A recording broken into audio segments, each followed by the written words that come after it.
Assalamualaikum warahmatullahi wabarakatuh. Nama saya Julian Sari, NIM 0602193668, Prodi Sejarah Peradaban Islam kelompok 12 yang berjudul Islam dan Gagasan Universal. Saya akan membaca hasil makalah kami. Pendahuluan. Islam sebagai agama yang terbuka dan universal, yang mana inti ajarannya selain perintah penegakan keadilan dan penghapusan kezaliman, juga meletakkan pilar-pilar kedamaian yang diiringi himbauan kepada umat manusia agar hidup dalam suasana persaudaraan dan toleransi tanpa memandang ras, suku, bangsa, dan agama. Islam adalah agama yang terbuka terhadap dunia barat. Hal ini sesuai dengan ajaran agama Islam. Kita tahu bahwa kita adalah risalah Islamiyah atau global yang datang untuk seluruh manusia di seluruh penjuru dunia. B. Islam dan globalisasi. Dilihat dari sudut bahasa, kata Islam berarti kedamaian, kesucian, kepatuhan, dan ketaatan. Pengertian Islam menurut bahasa istilah yaitu hanya dengan kepatuhan dan ketaatan kepada kehendak Allah dan tunduk kepada hukum dan aturannya. Sedangkan kata globalisasi berasal dari kata global. Globalisasi atau globalization merupakan proses-proses menuju ke arah global. C. Universalisme Islam. Yesuiti Pulungan menjelaskan universalisme Islam adalah argumen-argumen dan dasar-dasar tentang ide universalisme, baik secara historis, sosiologis, maupun secara teologis dan substansis. Ajaran antara lain dapat dilihat dari beberapa sisi, yaitu 1. Pengertian perkataan Islam itu sendiri, yaitu sikap pasrah kepada Tuhan yang merupakan tuntutan alami manusia. 2. Merupakan pernyataan bahwa Islam adalah agama yang paling banyak mempengaruhi hati dan pikiran berbagai ras, suku, dan bangsa. 3. Islam berurusan dengan alam kemanusiaan karena ia bersama manusia tanpa pembatas ruang dan waktu. 4. Karakteristik dan kualitas dasar ajaran Islam itu sendiri. Karakteristik dan kualitas dasar-dasar Islam yang mengandung nilai-nilai universalisme yang berkaitan dengan tauhid, etika, dan moral. Bentuk dan sistem pemerintahan sosial, politik, dan ekonomi, partisipasi demokrasi atau musyawarah, keadilan sosial, perdamaian, pendidikan dan intelektual, etika kerja, lingkungan hidup, dan sebagainya. Mungkin itu saja dari saya. Selanjutnya akan dibaca oleh saudari Rani Susanti. Assalamualaikum warahmatullahi wabarakatuh. Saya Rani Susanti. Saya akan melanjutkan presentasi dari teman saya Juldi Ansari. Saya di sini akan membahas tentang fundamentalisme dan Islam eksklusif, Islam inklusif. Baiklah, kita mulai. Yang pertama yaitu fundamentalisme. Fundamentalisme diungkap dalam bahasa Arab dengan kata al-usuli dengan bentuk jamaknya al-usuliyun yang berarti sesuai dengan aturan, prinsip-prinsip, dan kaidah. Istilah fundamentalisme pada mulanya dipakai untuk menyebut gerakan dalam agama Kristen Protestan di Amerika Serikat yang menganut ajaran ortodoksi Kristen yang berdasarkan atas keyakinan-keyakinan mendasar tertentu. Kamus Besar Bahasa Indonesia menyebutkan kata fundamental sebagai kata sifat yang memberikan pengertian bersifat dasar atau pokok. Mendasar diambil dari kata fundamen yang berarti dasar, asas, alas, dan pondasi. Namun, secara umum fundamentalisme diartikan sebagai gerakan-gerakan Islam yang secara politik menjadikan Islam sebagai ideologi dan secara budaya menjadikan Barat the order atau yang lain. Islam politik dengan menempatkan Islam sebagai ideologi berimplikasi pada pengertian Islam yang mengarah pada bentuk partikulistik.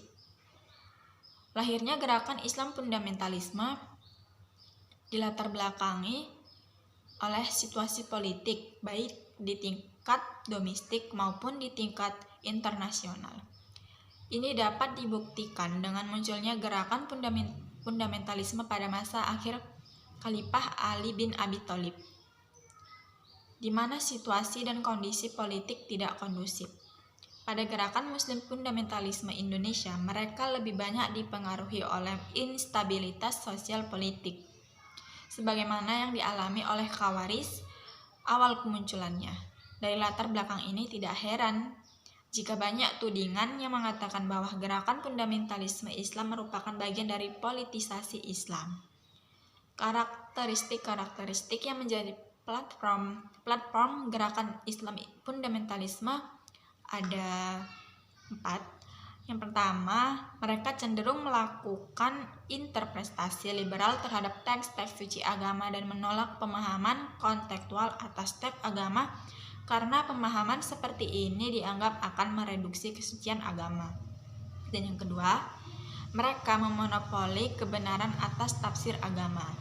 Yang ketiga, mereka menolak pluralisme dan relativisme. Dan yang keempat, setiap gerakan fundamentalisme hampir selalu dapat dihubungkan dengan fanatisme, eksklusivisme, intoleran, radikalisme, dan militanisme.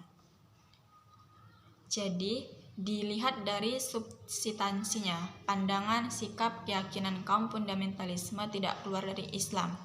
Mereka termasuk orang Muslim dan kaum mukmin yang kuat. Bahkan dapat dikatakan bahwa mereka sangat berpegang teguh pada ajaran Islam serta ingin memperjuangkannya dengan segala upaya dan kemampuan yang dimiliki, agar ajaran Islam yang mereka pahami dengan benar dapat dilaksanakan oleh seluruh umat manusia tanpa kecuali. Selanjutnya saya akan membahas Islam eksklusif dan Islam inklusif.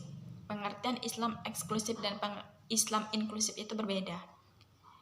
Secara harfiah, eksklusif berasal dari bahasa Inggris exclusive yang berarti sendirian dengan tidak disertai yang lain, terpisah dari yang lain, berdiri sendiri, semata-mata, dan tidak ada sangkut pautnya dengan yang lain. Secara umum, eksklusif adalah sikap yang memandang bahwa keyakinan, pandangan, pikiran, dan dari Islam sendirilah yang paling benar, sementara keyakinan, pandangan, pikiran, dan prinsip yang dianut agama lain salah, sesat, dan harus dijauhi. Faktor yang melatar belakangi Islam eksklusif yaitu doktrin ajaran dan pemahaman. Pembagian sikap Islam eksklusif ada 2. Yang pertama, eksklusif keluar, yaitu agama Islam diyakini sebagai agama yang paling benar, sedangkan agama lain dianggap sesat dan tidak akan diterima oleh Tuhan. Pandangan ini didasarkan oleh ayat Al-Quran. Dan yang kedua, eksklusif ke dalam. Yang dimaksud eksklusivisme ke dalam adalah pandangan, persepsi, dan sikap yang ada di dalam Islam yang mengakuinya bahwa hanya aliran eksklusivisme lah yang benar dan yang lainnya salah. Ciri-ciri kaum eksklusif ada 2. Yang pertama, mereka yang menerapkan model penafsiran literal terhadap Al-Quran dan Sunnah masa lalu. Karena menggunakan pendekatan literal, maka ijtihad bukanlah hal yang sentral kerangka berpikir mereka. Yang kedua, mereka berpendapat bahwa keselamatan yang bisa dicapai adalah melalui agama Islam. Bagi mereka, Islam adalah agama final yang datang untuk mengoreksi agama-agama lain. Karena itu mereka menggugat otentisitas kitab suci agama lain.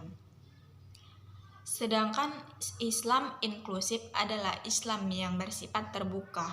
Terbuka di sini tidak hanya masalah berdakwah atau hukum, tetapi juga masalah ketauhidan, sosial, tradisi, dan pendidikan. Dengan adanya Islam inklusif, setidaknya kita mampu berbaur hidup dan damai dengan umat agama lain, sehingga perpecahan antara umat beragama mampu dihindari. Bahkan agama memerintahkan dan menganjurkan untuk saling bertoleransi dan dalam beragama. Toleran antara agama dapat dengan hal seperti musyawarah dalam memecahkan suatu masalah, saling bertukar pikiran, tidak membanding-bandingkan kekurangan dan kelebihan antar agama, dan saling menghormati jika salah satu agama sedang beribadah. Ciri-ciri kaum inklusif ada 3. Yang pertama, mengakui kebenaran semua agama.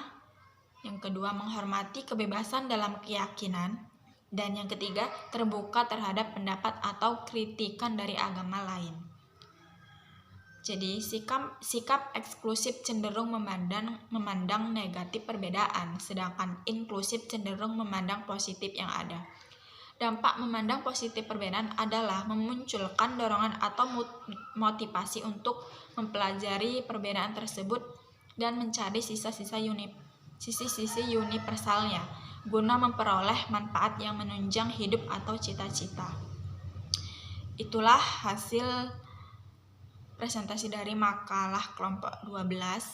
Jika ada salah kata dalam pengucapan, saya ucapkan mohon maaf dan terima kasih.